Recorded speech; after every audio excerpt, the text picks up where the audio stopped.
Hola compañeras y compañeros, espero que estén muy bien. A continuación vamos a hablar acerca de los cambios o transformaciones de la materia. Como se dijo anteriormente, la química es la ciencia que estudia la materia.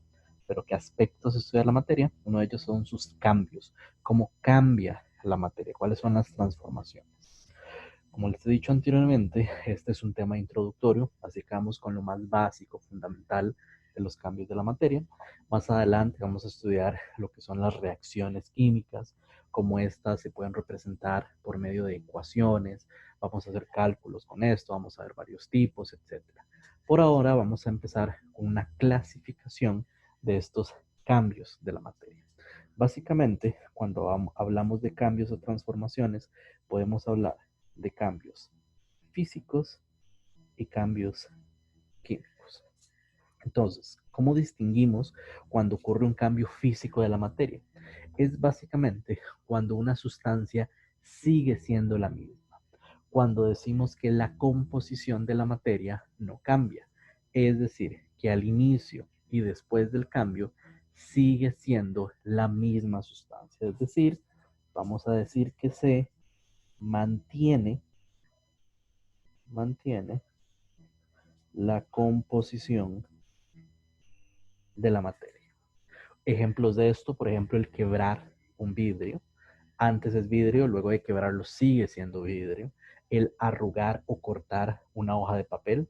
Antes de arrugarla o antes de cortarla es papel, después de hacerlo sigue siendo papel. Esos serían cambios físicos. Mientras que los cambios químicos son aquellos cambios en los cuales cambia la composición de la materia. La composición química cambia. ¿Qué significa esto? Que antes del cambio y después del cambio se trata de sustancias diferentes. Entonces, por ejemplo, el cortar una hoja de papel es físico, el arrugar una hoja de papel es físico, antes y después del cambio es físico. Obviamente hubo un cambio, se luce diferente, pero ¿qué pasa si agarro ese mismo papel y le prendo fuego? Deja de ser papel y se convierte en algo más. Entonces se convierte en cenizas, gas, etc. Entonces, ¿qué implica eso? Que el quemar un papel va a ser un cambio químico. Entonces, ¿cómo se puede evaluar esto en quizzes, exámenes? Generalmente se ponen oraciones y bueno, de las siguientes situaciones indiquen cuáles ocurre un cambio físico, indiquen cuáles ocurre un cambio químico. Entonces, básicamente lo que hay que analizar es precisamente esto. La sustancia cambia o se mantiene. Entonces, muchas veces, por ejemplo, nos pueden preguntar acerca de un cambio de estado visto en un video anterior. Entonces, importante, aquí dos cosas. Número uno, el dominar ese léxico. Si nos dicen, bueno, la sublimación del yodo. Si yo no tengo ni idea de qué es sublimación, obviamente no voy a poder clasificarlo como cambio físico-químico. Entonces, por ejemplo, vamos a hablar de algo más simple. El hervir agua, la ebullición.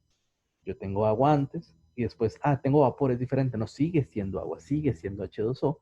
Significa que el hervir agua, el congelar agua, es decir, todos los cambios de estado, los cambios de fase, cambios de estado de agregación, van a ser básicamente cambios físicos. Sublimación, ebullición, depositación, todos los que se vivieron anteriormente. Todos los cambios químicos tienen que ver con reactividad. Es más, cuando hay un cambio químico, vamos a hablar de que hubo una reacción química.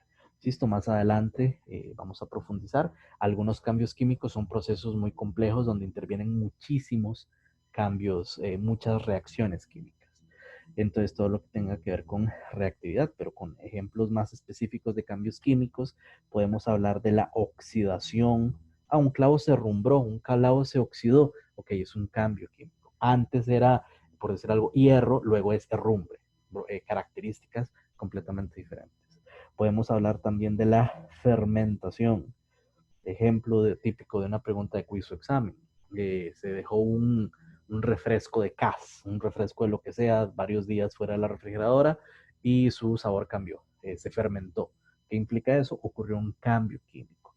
También todo lo que tiene que ver, por ejemplo, con la digestión.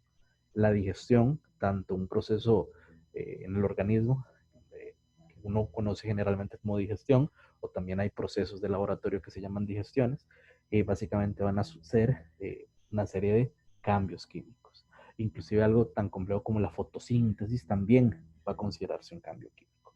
Mientras que los cambios físicos tienen que ver más que todo con los cambios de forma, como quebrar, doblar, etcétera, etcétera.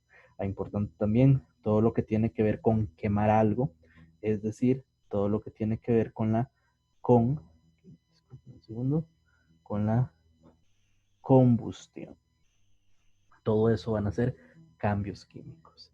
Mientras que los cambios de estado de agregación, los cambios estructurales visuales van a involucrar o van a ser únicamente cambios físicos. Insisto, lo que se tiene que preguntar es si la sustancia sigue siendo la misma o varía.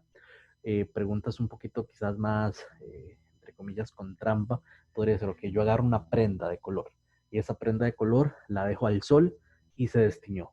¿Eso será un cambio físico o será un cambio químico? O tal vez con el sol, qué raro, ¿qué será eso? Pero tal vez más fácil si digo, tengo una prenda roja, le cayó un poco de cloro y se destiñó. ¿Eso será un cambio físico o un cambio químico?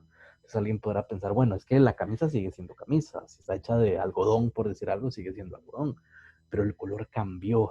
¿Qué será eso? Ok, entonces en ese caso, evidentemente el algodón sigue siendo algodón, el textil sigue siendo el mismo, pero ¿qué implicará ese cambio de color? En ese caso, tenemos que entender que los colores muchas veces se deben a ciertas moléculas. Entonces yo tengo una molécula con cierta estructura, con cierta forma, y eso va a implicar que tiene cierto color. Si la molécula cambia, el color cambia. ¿Qué significa eso? Significa que si yo tengo una camisa que es roja y le cae un poco de cloro y se destiñe, ¿qué fue lo que pasó? Que el cloro reaccionó con las moléculas que dan el color, por decirlo así, podemos interpretarlo como que rompe esas moléculas y al romper esas moléculas ya no se ven de color rojo. Y por lo tanto, esos cambios de color van a poder clasificarse como un cambio químico. Entonces, muchas veces, ojo, no siempre, los cambios de color nos pueden indicar algún cambio químico. Insisto, no siempre, pero eso nos puede dar ahí una. Cualquier duda, pregunta o comentario, pueden comunicarse con su profesor respectivo. Hasta luego.